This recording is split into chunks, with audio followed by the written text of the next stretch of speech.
Hello everyone, कैसे हैं आप सब। एक बार पुनः शिव कोचिंग क्लासेस पर स्वागत है। उम्मीद करता हूं आप सब अच्छे होंगे, मस्त होंगे, बेहतर होंगे और आप सभी की पढ़ाई बेहतर चल रही होगी। प्यारे बच्चों, आज हम फिर से सुपर फास्ट क्लास लेकर आ चुके हैं, जिसमें आप लोग देखेंगे महत्वपूर्ण 2 और 3 अंक वाले प्रश्न।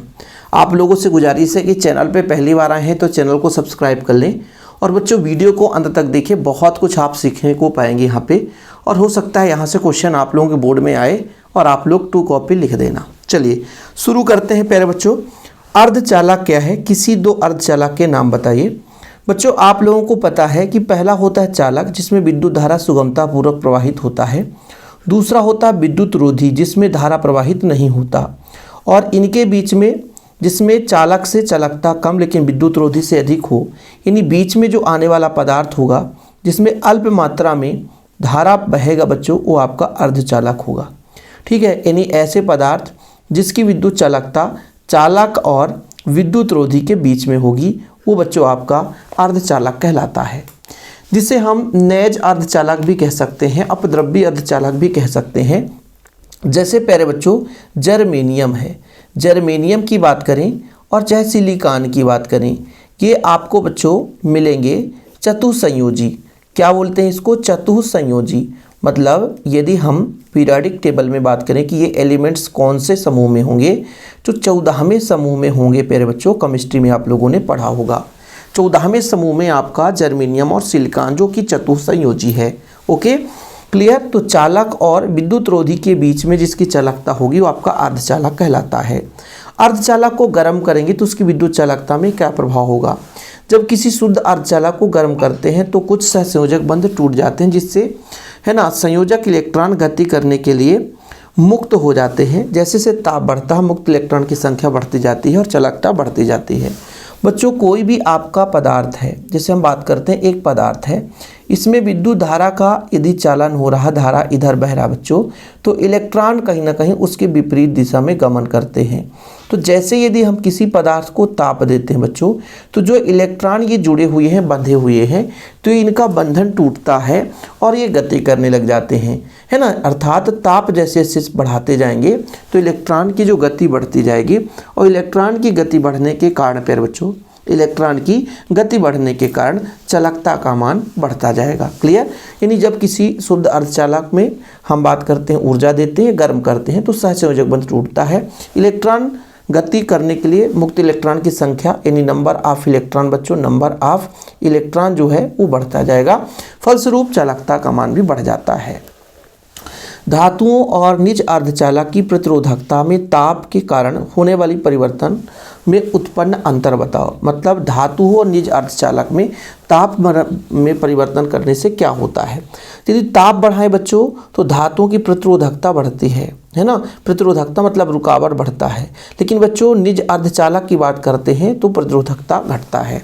याद रखिएगा बच्चों, हमेशा ताप बढ़ाएंगे तो चालक होगा, जो क्या होगा बच्चों, यदि मैं बात करता हूँ ताप बढ़ाते हैं, ताप को बढ़ाते हैं, तो जो चालक होगा इसका प्रतिरोध बढ़ता है। प्रतिरोध बढ़ेगा यानी प्रतिरोधकता बढ़ेगा, प्रतिरोध बढ़ेगा यानी प्रतिरोधकता बढ़ेगा। लेकिन बच्चों जो अर्धचालक है इसका प्रतिरोधकता या प्रतिरोध कम होता है ना। यानी ताप बढ़ाने पर इसकी चालकता बढ़ती है तो प्रतिरोध कम हो रहा है, लेकिन चालकता का बच्चों यदि ताप बढ़ाएंगे तो उसमें प्रतिरोध रुकावट ज़्यादा आता है। एक निज अर्धचालक को पी प्रकार के अर्धचालक में किस प्रकार परिवर्तित करते हो? एन प्रकार के अर्धचालक में। तो इसको भी आप लोग शॉर्टकट में समझो। जब बच्चों चतुसंयोजी में, किसमें? चतुसंयोजी आपके पास परमाणु है। चतुसंयोजी मतलब एक हमारे पास बच्चों +4 वाला है, यानी ये बंध 4 बंध बना सकता है। क्या बना सकता है? 4 बंध बना सकता है। जैसे बच्चों इसमें हमने त्रिसंयोजी मिलाया। क्या मिलाया? त्रिसंयोजी मिला दिया। जैसे बच्चों आपका जर्मेनियम है, जर्मेनियम में बोरान आया, तो बोरान होता है 3 संयोजी। कितना? 3 संयोजी। तो 3 के साथ ये बंध बना लिया, एक बेचारा खाली रह गया, जिसके कारण बच्चों होल यानी पी प्रकार का अर्धचालक बना। यानी चतुसंयोजी में जब त्रिसंयोजी मिलाते हैं बच्चों तो अपना पी प्रकार का अर्धचालक बनता है। वहीं पे जर्मेनियम है, चतुसंयोजी है, और इस चतुसंयोजी में पंचसंयोजी फास्फोरस, एंटीमनी है ना, नाना पाटेकर, ऐश्वर्या सब बिंदास, आर्सेनिक, एंटीमनी, कुछ भी ले लो बच्चों। तो जैसे पंच संयोजी जब आता है, क्या बच्चों, पंच संयोजी, तो जब पंच संयोजी आता है तो 5 इलेक्ट्रॉन लेकर आएगा, तो चारों के साथ बंध बना लिया। आप सीधा सीधा समझने की कोशिश करो, 1 इलेक्ट्रॉन बच गया तो नंबर ऑफ इलेक्ट्रॉन बचा बच्चों, इसलिए इसे हम बोलते हैं, है ना, एन टाइप। क्या बोलते हैं, एन टाइप। पी में होल है तो होल की संख्या अधिक होती है, इसमें इलेक्ट्रॉन बचता है, तो इसमें इलेक्ट्रॉन ज़्यादा हो जाता है। यानी एन प्रकार के अर्धचालक में बहुसंख्यक इलेक्ट्रॉन होता है और पी प्रकार के अर्धचालक में बहुसंख्यक होल होता है। ठीक है, याद रखिएगा।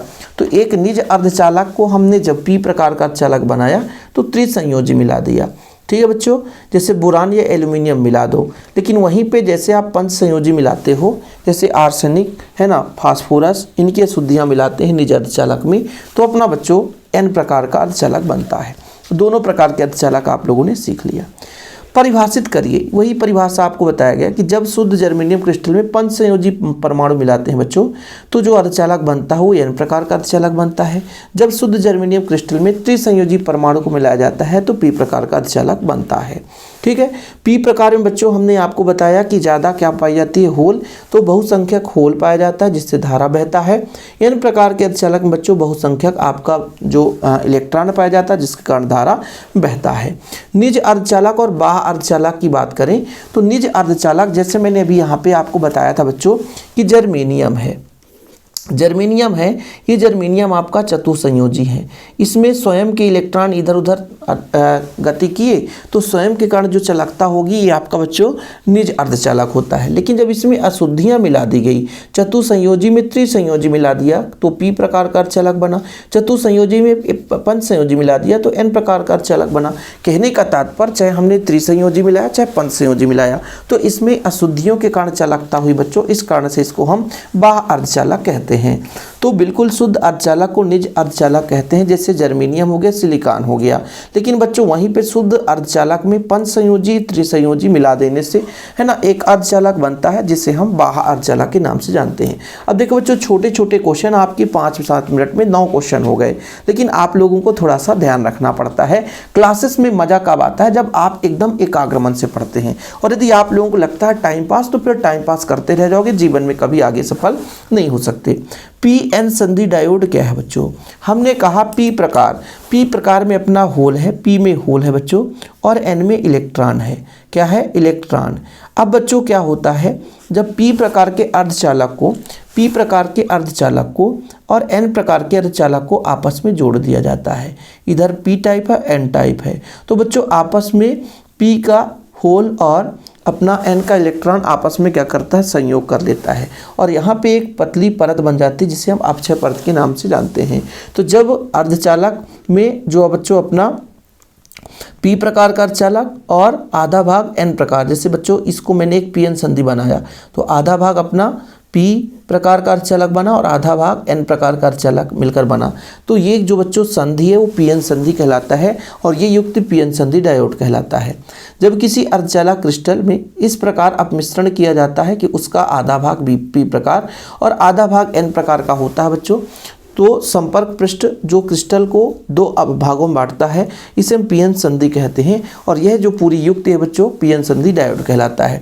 संधि मतलब जोड़, पी एन संधि। ठीक, क्लियर। तो बच्चों जब पी प्रकार के अर्धचालक और एन प्रकार के अर्धचालक को आपस में मिला करके जब हम एक नया अर्धचालक का निर्माण करते हैं तो पी एन संधि डायोड कहला जाता है। ठीक है बच्चा लोग, किसी को कोई प्रॉब्लम हो तो आप लोग बता सकते हो। हम कोशिश कर रहे हैं आपको लिए भैया बेहतर से बेहतर कंटेंट दें आपके लिए, और ये सारे क्वेश्चन आपको पढ़ना ही पढ़ना है, किसी भी दम पे इधर उधर भागने की जरूरत नहीं है बबुआ, पढ़ना पड़ेगा।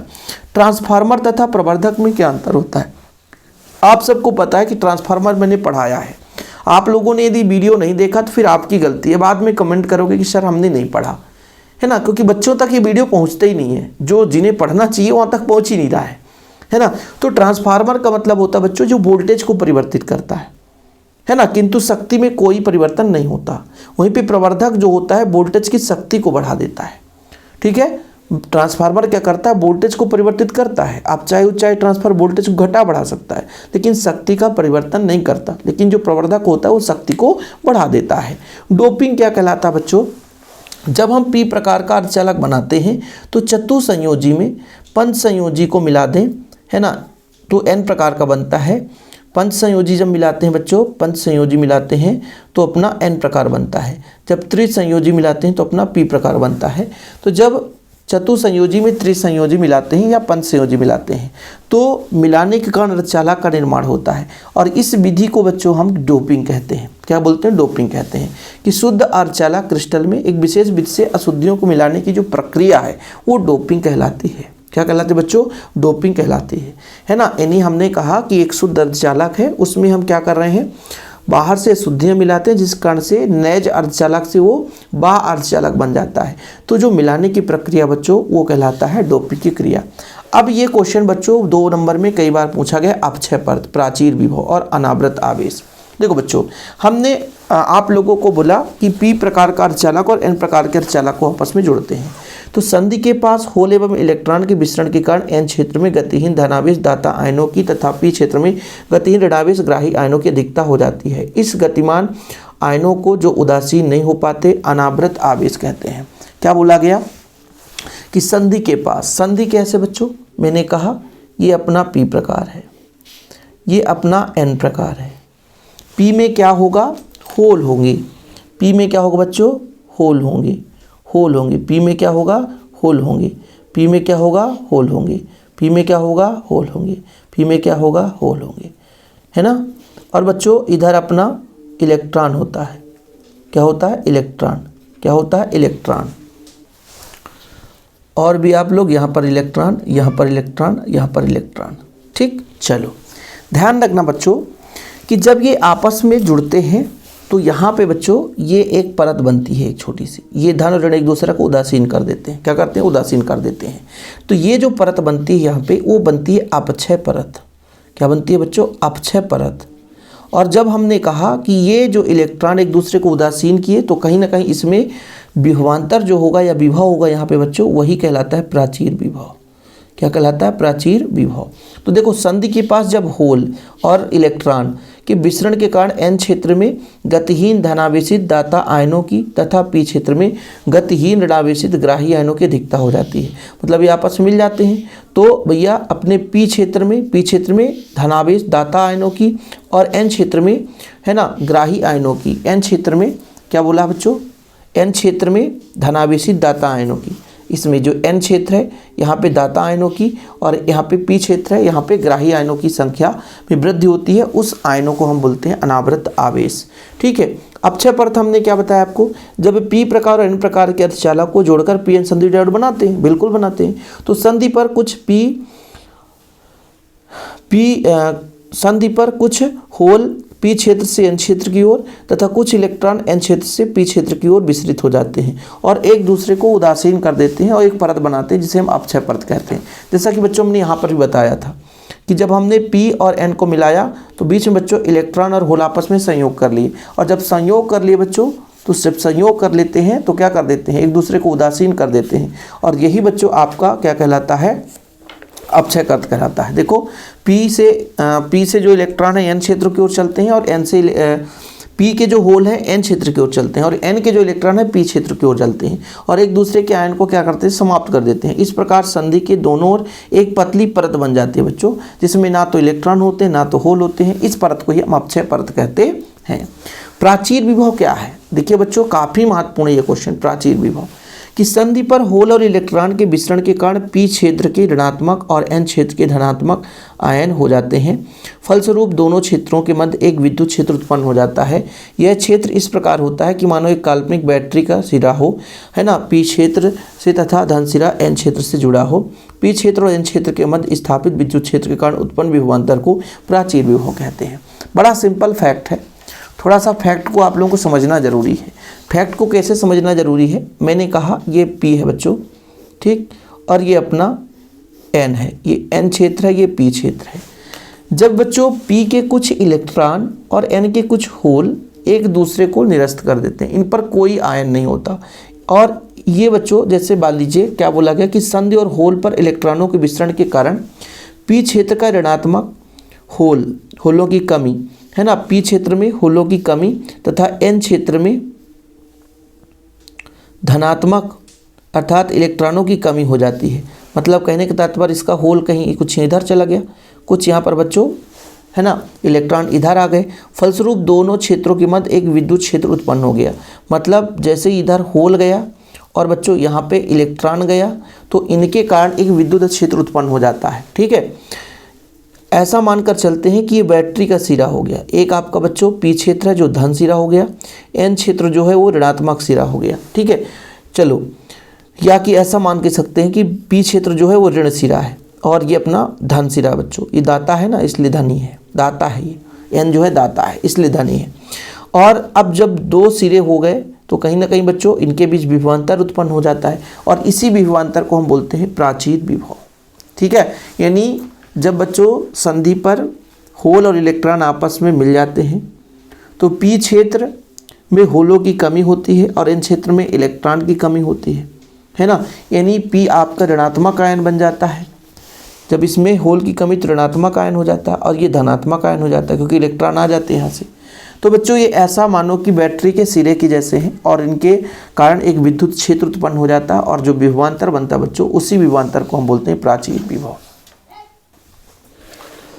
इसके बाद आगे देखिए बच्चों, क्या न्यूट्रॉन एक कण स्थायी कण होता है? ये दोनों क्वेश्चन देख लो। तापी न्यूट्रॉन किसे कहते हैं? नाभिकीय विखंडन को नियंत्रित श्रृंखला में तीव्रगामी न्यूट्रॉनों को मंदकों की सहायता से मंदित किया जाता है। इस मंदगामी न्यूट्रॉनों को तापी न्यूट्रॉन कहते हैं। चूंकि आप सबको पता है कि विखंडन में जैसे एक नाभिक है बच्चों, ये 3 नाभिकों में टूट गया। कितने नाभिक है बच्चों? 3 नाभिक में। थोड़ा समझने की बात करो। फिर ये बच्चों 3 नाभिकों में टूट गया ऐसे, ठीक। फिर ये 3 नाभिकों में टूट गया, ये 3 नाभिकों में टूट गया। ये नाभिकीय विखंडन का प्रक्रिया बता रहा हूँ, मतलब लगातार चलता जाएगा बच्चों। अच्छा, तो मुझे क्या काम करना है कि भाई कम विखंडित हो, कम टूटे।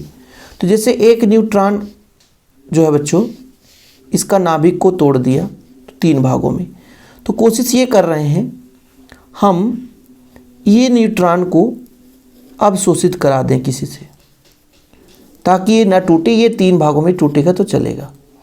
फिर ये जब न्यूट्रॉन मिलेंगे नाभिक, तो बच्चों इनको फिर से अवशोषित करा देंगे। तो ये एक निश्चित श्रृंखला चलती रहेगी। नाभिकीय विखंडन को नियंत्रित श्रृंखला में तीव्रगामी न्यूट्रॉनों को मंदकों की सहायता से मंदित कर लिया जाता है। जो तेजी से आगे बढ़ते हैं उनको मंदित कर लिए, जिसे हम बोलते हैं तापी न्यूट्रॉन। क्या न्यूट्रॉन कण एक स्थायी कण होता है? नहीं। मुक्त न्यूट्रॉन एक स्थायी प्रोटॉन, इलेक्ट्रॉन तथा न्यूट्रॉनों को मंदक की सहायता से मंदित होता है। अगला प्रश्न देखिए बच्चों, क्या मुक्त न्यूट्रॉन एक स्थायी कण होता है? ये भी नहीं होता है। ठीक है, थोड़ा सा यहाँ पे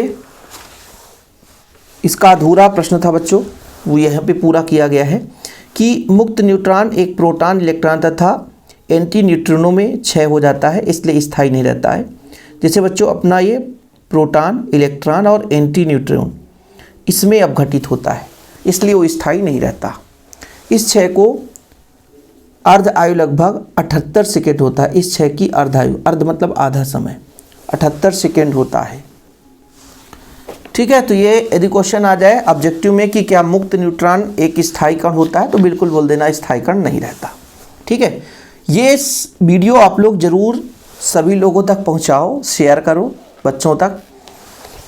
भारी नाभिक में प्रोटॉन की अपेक्षा न्यूट्रॉन की संख्या अधिक होती है, क्यों? भारी नाभिक में प्रोटॉन की अपेक्षा न्यूट्रॉन की संख्या अधिक होती है, क्यों? भारी नाभिक में स्थायित्व को बनाए रखने के लिए न्यूट्रॉन की अधिक संख्या की जरूरत होती है। स्थायित्व बनाए रखने के लिए यदि प्रोटॉन की संख्या भी अधिक हो जाए तो उसके बीच में स्थिर वैद्युत प्रतिकर्षण बल भी अधिक हो जाएगा, इसलिए इस प्रकार का नाभिक अस्थायी होगा। कुछ समझ में आया कि भाई भारी नाभिक में न्यूट्रॉन की संख्या अधिक होती है, प्रोटॉन की संख्या कम होती है। यदि प्रोटॉन की संख्या अधिक हो जाएगी तो उनके बीच स्थिर वैद्युत प्रतिकर्षण बल अधिक हो जाएगा। जैसे बोला गया कि बच्चों ये नाभिक है, यहाँ पे न्यूट्रॉन होता है, प्रोटॉन। अब पता है कि प्रोटॉन पर धन आवेश होता है। कौन सा आवेश? धन आवेश। अब यदि प्रोटॉन की संख्या ज़्यादा हो जाए तो क्या होगा बच्चों? धन को प्रतिकर्षित करेगा, इसलिए स्थायी नहीं रह सकता। अतः हम कह सकते हैं कि किसी भी नाभिक में न्यूट्रॉन की संख्या अधिक हो सकती है, प्रोटॉन की संख्या अधिक नहीं हो सकती।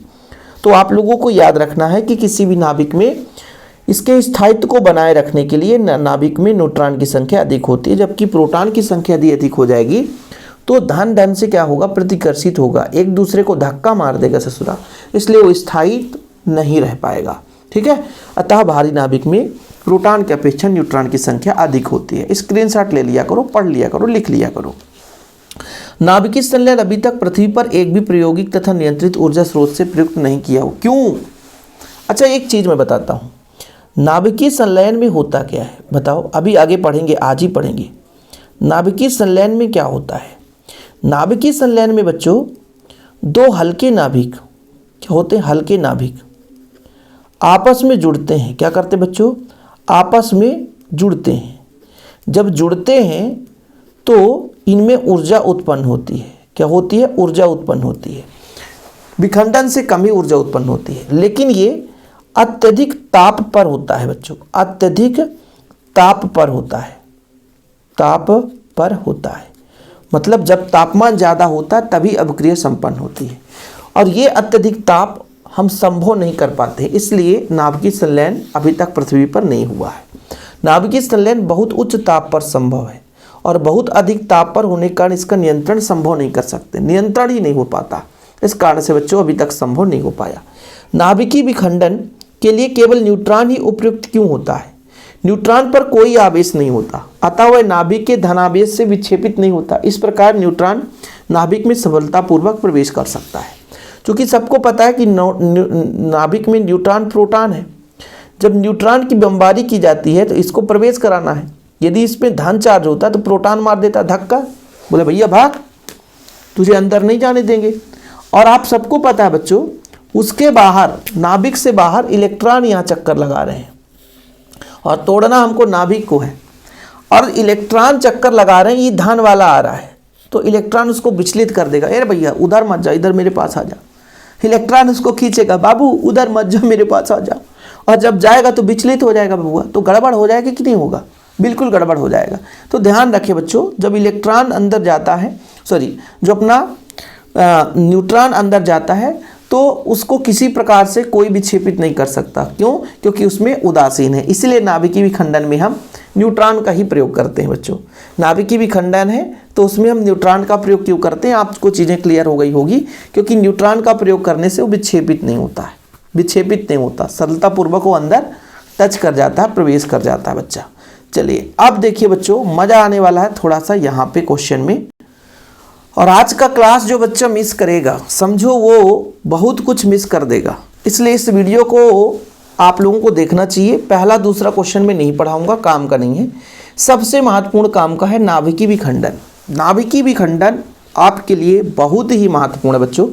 जब किसी भारी नाभिक पर न्यूट्रॉन की बमबारी की जाती है तो वह लगभग समान आकार वाले नए तत्वों के नाभिकों में विभक्त हो जाता है। इस प्रक्रिया को नाभिकीय विखंडन कहते हैं। ओके बच्चों, जब किसी भारी नाभिक पर न्यूट्रॉन की बमबारी की जाती है तो लगभग समान आकार वाले नए तत्वों में विभक्त हो जाता है। नाभिकीय विखंडन यानी नाभिक पर न्यूट्रॉन की बमबारी करवाते हैं, भारी नाभिक पर सीधा न्यूट्रॉन की बमबारी करते हैं बच्चों। जैसे यहाँ पे यूरेनियम है, न्यूट्रॉन की बमबारी कर दी गई तो बेरियम बन गया, क्रिप्टॉन बन गया।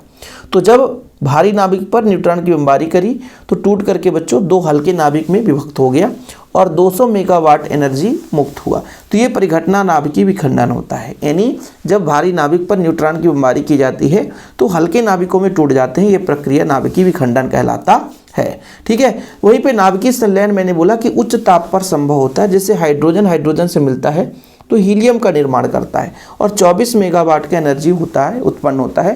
लेकिन बच्चों ये अत्यधिक उच्च ताप पर संभव है, यानी बहुत अधिक तापमान की जरूरत होगी तभी अभिक्रिया संपन्न हो सकती है। तो नाभिकीय संलयन में जब दो हल्के परमाणु आपस में संयुक्त होते हैं और एक भारी नाभिक का निर्माण करते हैं बच्चों, सॉरी सही बोल रहे हैं ना, हाँ मैं सोचा विखंडन बता रहा हूँ। नाभिकीय संलयन मतलब दो हल्के नाभिक आपस में मिलते हैं और भारी नाभिक का निर्माण करते हैं तो नाभिकीय संलयन होता है। और ये अत्यधिक उच्च ताप पर अभिक्रिया संपन्न होती है, इसलिए इसको पृथ्वी पर अभी तक संपन्न कराने में मदद नहीं मिल पाई है। नाभिकीय बल के दो महत्वपूर्ण गुण बताना बच्चों। नाभिकीय बल क्या होता है? ये आकर्षण बल होता है, नाभिकों को जोड़ता है। ये बल आवेश पर निर्भर नहीं करते हैं। ये बल अत्यधिक लघु परास बल होते हैं। ये अत्यंत तीव्र बल होते हैं बच्चों, और ये बल केंद्रीय बल होते हैं। तो स्क्रीनशॉट ले लो आप लोग। नाभिकीय बल 2 गुण आपको याद रखना है कि आवेश पर निर्भर नहीं करते, अत्यधिक लघु परास वाले होते हैं, मतलब अत्यंत पास पास में बल लगता है। नाभिकीय आकर्षण बल होता है। तो ये आप लोगों को स्क्रीनशॉट ले लेना है। चलिए आगे बढ़ते हैं बच्चों। अपना अगला जो प्रश्न है ये काफ़ी महत्वपूर्ण है, समस्थानिक और समभारिक।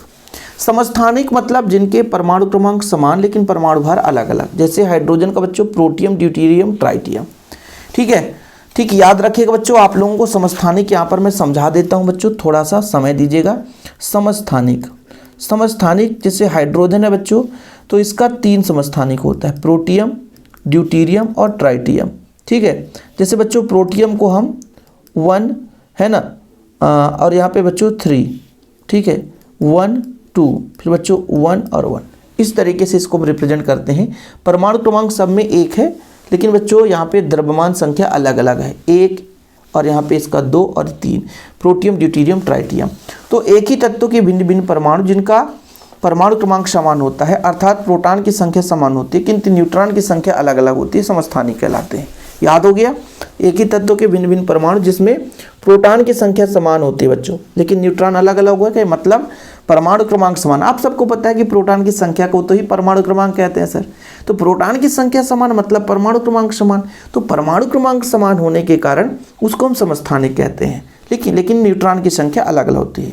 समभारिक में क्या होगा बच्चों, समभारिक में भिन्न भिन्न तत्वों के परमाणु जिसमें नाभिक में प्रोटॉन की संख्या भिन्न हो सकती है लेकिन न्यूट्रॉन की संख्या समान रहती है, समभारिक कहलाते हैं। इसको आप ऐसा भी लिखो, भिन्न भिन्न तत्वों के ऐसे परमाणु जिनमें परमाणु द्रव्यमान क्या होता है बच्चों, समान होता है किंतु परमाणु क्रमांक अलग अलग होता है, समभारिक कहलाता है। समभारित या समभारिक ऐसे लिख लो आप, समभारिक।